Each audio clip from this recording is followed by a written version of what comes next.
The largest companies at home and the world over. The top three names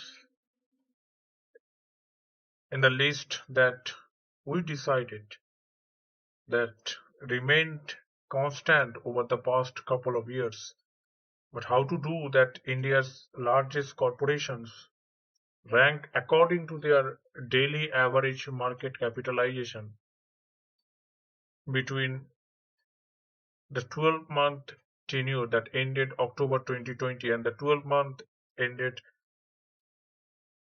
September 2021. Compare with the biggest, most valuable companies of the world.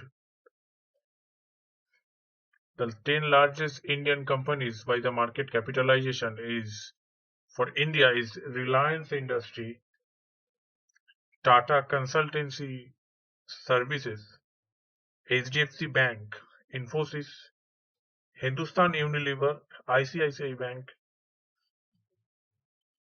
Housing Development Finance Corporations, State Bank of India, Bajaj Finance, and Kotak Mahindra. These are the listed as of November 1st, 2021. That's the figure, and the 10 biggest companies in the world listed as number 1 Microsoft, number 2 Apple, then Saudi Aramco, Alphabet, Google, Amazon, Tesla, Meta, a new version of Facebook, Berkshire Hathaway, Nvidia, and Tencent. These are the top 10 listed companies in terms of market capitalization in the world. And these companies, by the market capitalization in few countries that are expressed as a source of revenue. In UK, that is AstraZeneca. In France, that is the L'Oreal. In Germany, SAP. In Switzerland, it's Nestle. In China, in Tencent. Japan, Toyota. South Korea, Samsung. India, Reliance Industry. Saudi Arabia, in case Saudi Aramco, and US, Microsoft, and Canada, Shopify. These are the list of largest MCAP companies. Over the past 3 decades, India has watched with envy as its powerful neighbors and they pulled further and further away on the economic front with China, leaving it a very interesting that has been played its card a better way, while the more among us would spiritedly pointed out how we still had a democracy versus those oppressive autocracy. Maybe some that no one has seriously believed there could be any comparison between how the two countries had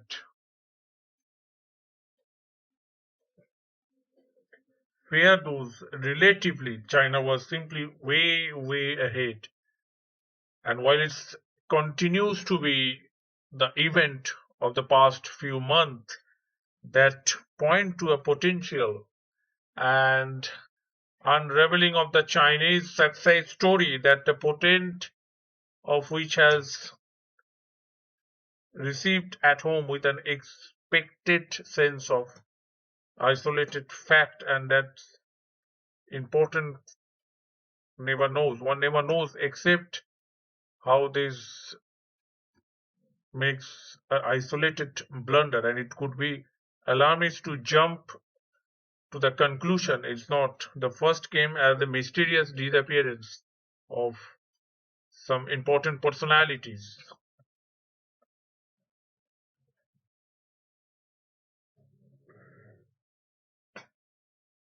From the criticism that has important to capitalize on those China's mistakes, we need to praise those home the advantage instead of getting distracted by the social agenda. And it was the beginning of a series of moves, and it's aimed at putting high flying entrepreneurs in their places and flexing the state muscle, the sleeping socialist that giving a new that acquired those capitalists. And China whipped out those hundreds of billions of dollars to the investor world overnight from its edutech sector, it world of unicorn that retold those in a terrific condition and curiously timed those investigations that would launch into ride-hailing companies 2 days, 2 days after the high-profile IPO leading to a crash to its value.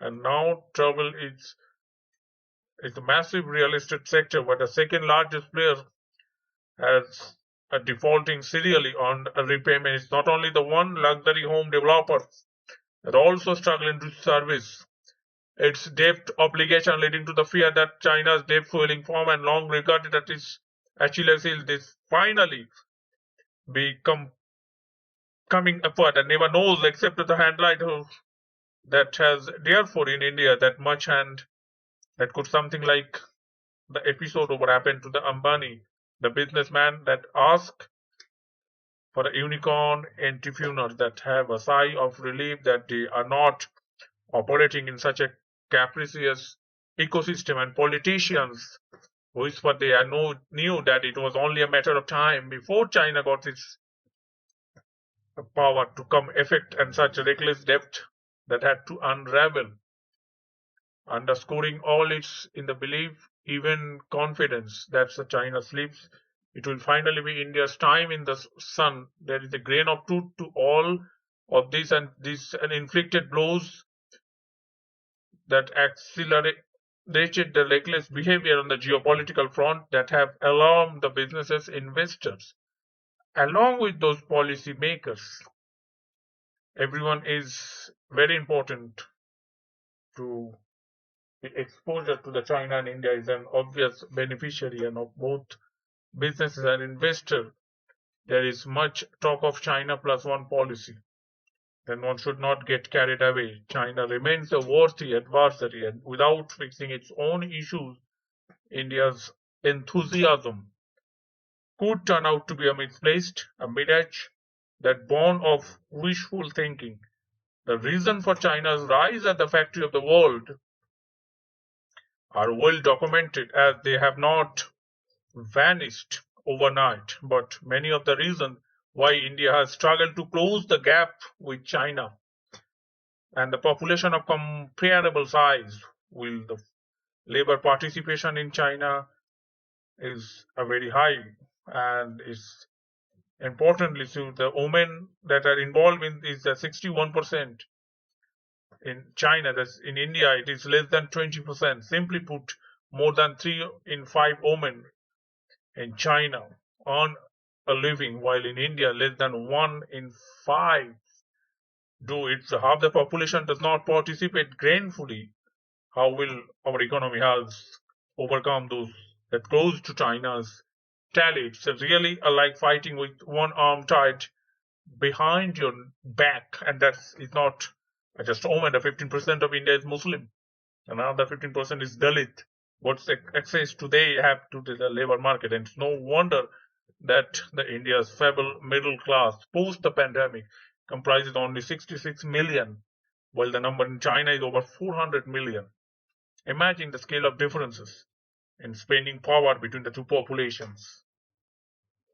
On the other engine of growth, that's the capital investment. The difference is as stark, and despite a recent slowdown, the investment rate in China is still 44% of the GDP, while in India it's grinding below 30%. With a much smaller consumer base and a significantly lower investment rate, the gap between the two countries can only grow, not diminish over the period of time, and India's business get good praises worldwide deservedly too. But what people often forget that when reflecting about successful entrepreneurs way they come on a fairly narrow pool, almost as if the teeny prosperous India blossoms inside an otherwise stunted nation called a Bharat. It is the India that has a 66 million strong middle class and that one mostly fueled to boom in its stock market.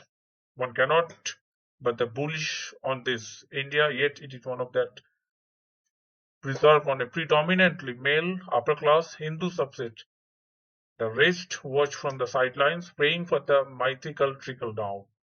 It's hope that it is getting better instead of dipping into the worst conditions, and effectively still a march on China in future. That's all for now. Thanks for watching. See you in the next video.